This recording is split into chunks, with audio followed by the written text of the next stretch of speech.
If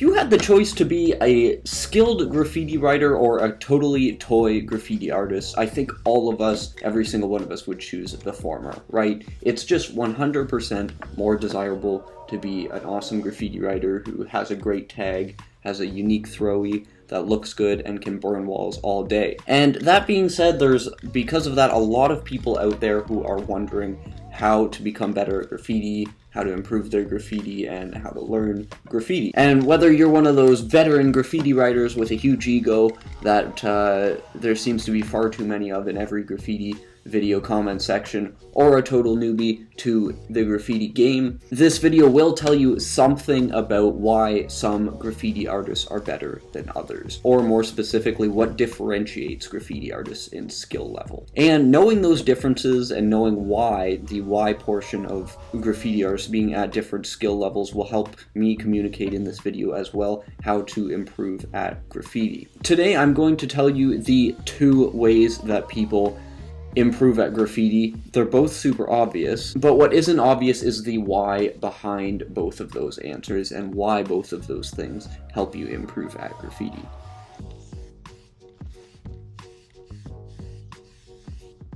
And to outline that, I'll be explaining why I use a polytarp that you're seeing on screen to do pieces regularly instead of just going to like a nearby free wall or something like that. And once you know why I use this method to essentially practice pieces, it'll help me get my point across about why some graffiti artists are better than others. Because that really is what it's all about. It's great to be a good graffiti artist, but what people I think really want is to specifically be better than other graffiti artists. And before I start, I'll tell everyone right now, I'm not in any way claiming a single thing about my work or my abilities in graffiti, but what I am telling you is that I have been involved with graffiti and graffiti art for 12 or 13 years now, and I've even had a YouTube channel for about 9 or so at this point. And with that being said, whether you think I'm a good graffiti artist, a horrible graffiti artist, or whatever you think, it's pretty much impossible to deny that in the 12 or 13 years, there is some improvement that I have been able to make. And being that I've had over a decade to improve and try and improve, I am very aware of the times that I was improving, the times that I wasn't improving, and what things I was doing during the times that I was improving. So let's get to it. And I am going to explain the why first, because that's the important part in between parts of why I'll talk about the specific 2 ways to improve. They'll sort of reveal themselves automatically, I guess. So why am I painting on a tarp? Why am I painting on one of the most liquid repellent surfaces that's not even fastened and can move around in the wind? Well, to be honest, if I could fasten it a little better so that it moved around in the wind less, I would. That's certainly not something intentional. But there are several reasons that help me improve that answer this question.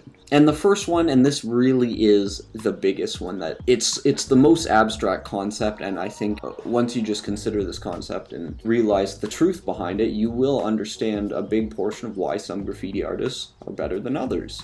And that is simply, that one reason is simply convenience. The convenience of just going and setting up that crappy polytarp lowers my personal cost, my time cost, and my opportunity cost of painting, and removes barriers from painting and improving. And if you have fewer barriers and costs preventing you from doing something that you like, you're going to do it more. That's just simple economics. If you lower the cost of something, the demand for it goes up.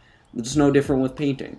If you were able to get all your paint cans for free, I'm pretty damn sure every one of us would paint a hell of a lot more than what we paint now, having to pay whatever per can. And that's not to say you should only paint where it's convenient. I'm not knocking the illegal graffiti scene, and no, I'm not saying that the time pressure in the illegal environment doesn't play a factor in how good you are.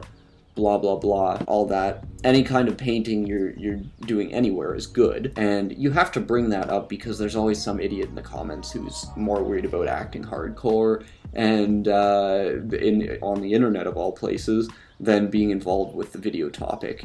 and they're just totally out to lunch on what we're actually trying to talk about here. So, you know, not knocking any kind of painting. All kinds of painting are good. But as I was saying, if you have fewer barriers and costs preventing you from painting or improving, you will paint more. It's just a simple fact. And that is the first specific thing that will help you improve at graffiti. Do it more. Paint, practice, practice, practice, paint, paint, paint, sketch, sketch, sketch. Frequency of practice, that's what I'm saying here. And that sounds obvious, and it's not a trendy, sexy thing that you'll hear a lot of graffiti writers who are doing tutorials on YouTube tell you, because it discourages a lot of people and outlines the fact that it will take time. But if you like graffiti and are actually interested in graffiti, then practicing and actually doing graffiti really is the fun part of the art, right? And if you do want some evidence of that working, then take a look at the sketchbook I have here. Between 2018 and 2019, I basically tried to do at least one sketch in this book every single day. And I'll show you some of the stuff at the beginning. Some of it's better than others, but here, this is stuff from the beginning. It is what it is. But then if you flip to like the end, close to the end, you know, here's one that I did. Here's some stuff. That one was fine. I did a lot of experimental stuff in it. And whether you think any of it is good or not, it's pretty undeniable that between the beginning and the end there was some improvement, and that really is the point here, guys. If you do want to see pretty much every single piece that is in this sketchbook here, I'll link you to a video on screen, the video where I showed this whole sketchbook pretty much. The second reason I use this tarp is the repellent surface obviously isn't ideal, but it makes you focus. It really does. And focusing and actively painting is definitely better than just getting a piece done. And in this case, the focus required to avoid those pesky drips on such a drip-inducing surface really helps you practice can control, and it makes it feel so easy when you do go to actually paint on a real wall after painting like 3-4 pieces in a row on this sort of polytarp thing. So far what I've outlined is that this painting setup removes costs and barriers to paint and practice. That simply allows me to paint more and practice more. So what I'm getting at here is that the differences between a lot of graffiti artists it's simply down to the raw number of hours that are being practiced a lot of times, more times than not. There was a great chapter in a book I read called Outliers. It's by Malcolm Gladwell. Actually, let me find it. Here's a picture of the book. And the one chapter talked about how pretty much to become good at anything, it really just is the differences between how good people are at something is just the number of hours they've put into practicing it. So if you did want to read that, it's a great little book. But my point is, whether it be because of like some natural opportunities that some graffiti artists have, some live near a lot of free walls and have local paint brands that cost $2 a can, whereas others live in small towns. Graffiti really isn't a thing. It's harder to do graffiti. Some illegal graffiti environments are harsher than others, which is a barrier to doing graffiti.